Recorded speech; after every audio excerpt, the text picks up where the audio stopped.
quelle chance nous avons et combien c'est difficile de croire à cette chance que tous les trésors de l'humanité nous sont offerts.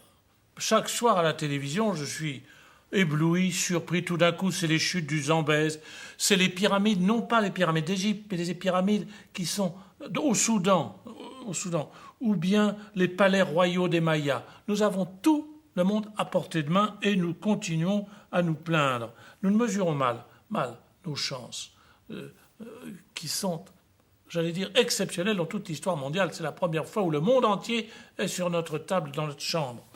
Je pense aussi aux expositions sublimes, toutes celles que nous avons eues sur Van Gogh, Frangelico, à Paris quand il vient Seurat, Cézanne, la comparaison de Picasso et de l'année dernière, qui était si belle, et de Matisse, etc. Ou pour un simple tableau de Vermeer, tout d'un coup, il y a une queue de 200 000 personnes qui vont passer, qui vont se précipiter pour aller voir ces chances. Je me souviens encore du choc d'une des grandes expositions, ça remontait à au moins plus de 40 ans, que Malraux a faites. Il en a fait 3 très grandes, mais il sera impossible de les refaire aujourd'hui. L'Inde, l'Iran et le Mexique. On avait transporté des pierres, des statuettes, des statues extraordinaires. Et j'avais été très impressionné par celle de l'Inde, parce qu'il y avait deux courants très précis qui étaient deux clés pour comprendre 2000 à 4000 ans de civilisation. Et je devais retrouver cette même impression pendant les séjours que j'ai eu à faire aux Indes, sur les pas de Bouddha, des lieux de sa naissance à Lumbini jusqu'à Agra, Mathura, Delhi, enfin tous ces endroits où il était passé et où des musées gardaient les statues que l'on voyait. Or, qu'est-ce que nous constations dans ces statues? Ça sautait aux yeux. Il y avait deux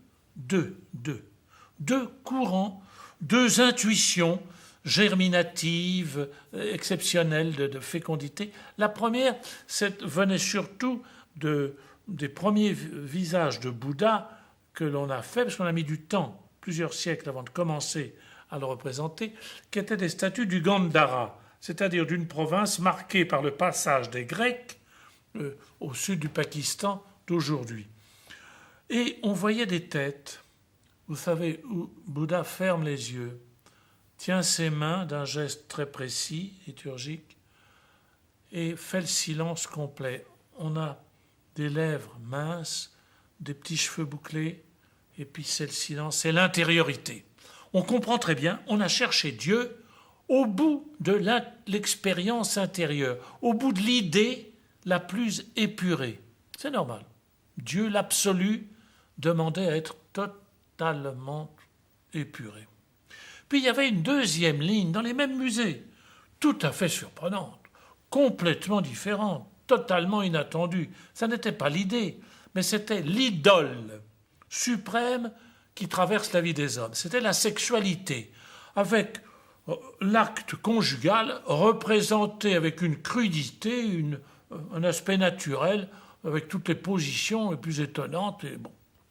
Et en sortant de là, je me demandais, en sortant de ces musées, d'Ajanta, d'Aurangabad, etc., je me disais, mais le christianisme, est-ce une idée? Est-ce une idole? Non. Cela qui était très respectueux, parce que ça avait bouleversé ce que ces musées nous montraient, ou ce que ces temples nous montraient, était l'expression de la recherche de millions et de millions d'hommes, pendant des siècles et des millénaires. Tout d'un coup, je regardais, qu'est-ce que le christianisme? Je me disais, c'est ni une idée, ni une idole, c'est une incarnation. Une incarnation. Et la parabole que je vais prendre aujourd'hui, je la tire de là, dans cette comparaison fantastique, l'Inde ou Jésus. Et je l'intitule tout simplement d'Aurangabad, un des cœurs de l'Inde, à Bethléem, à la crèche. D'Aurangabad à la crèche. C'est pour moi tout le résumé du christianisme. D'Aurangabad à la crèche. Il faut aller plus loin.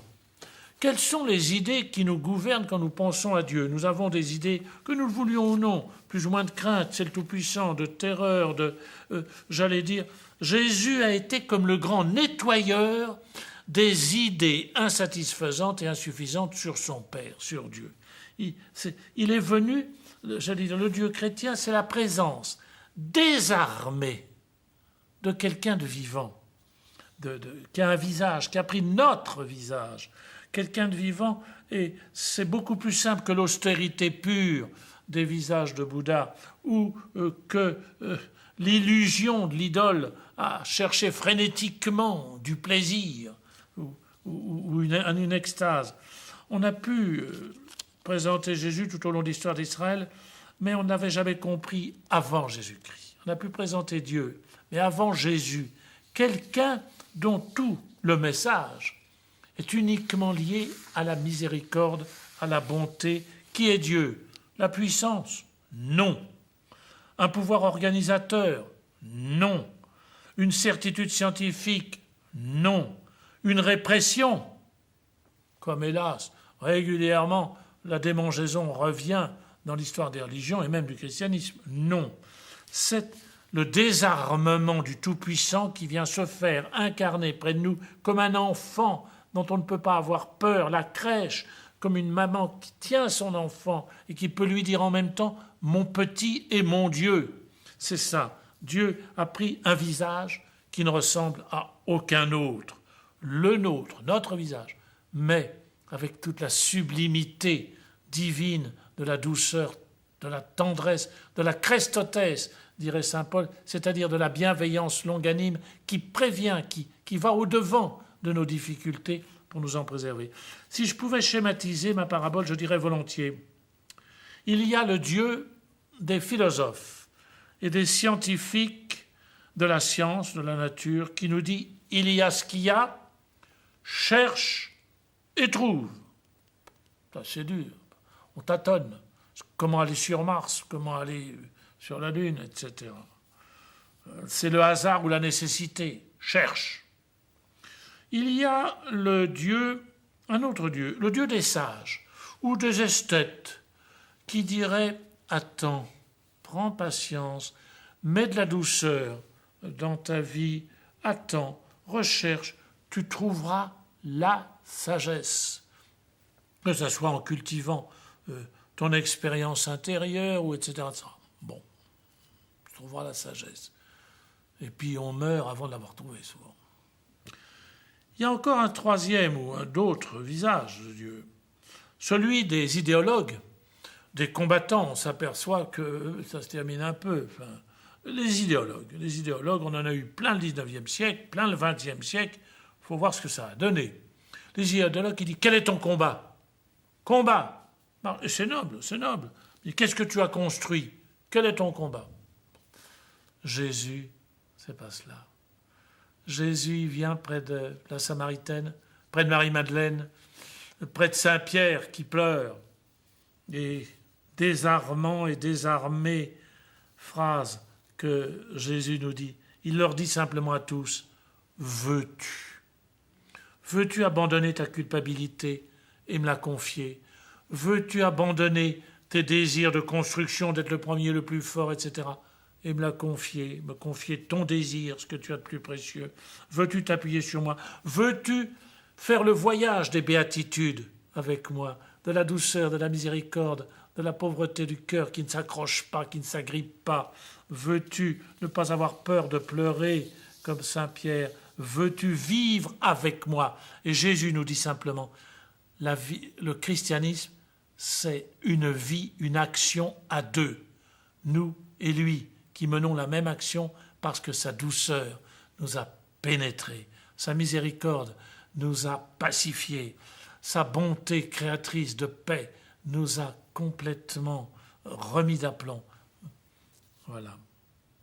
Jésus, ni une idée, ni une idole, mais un visage.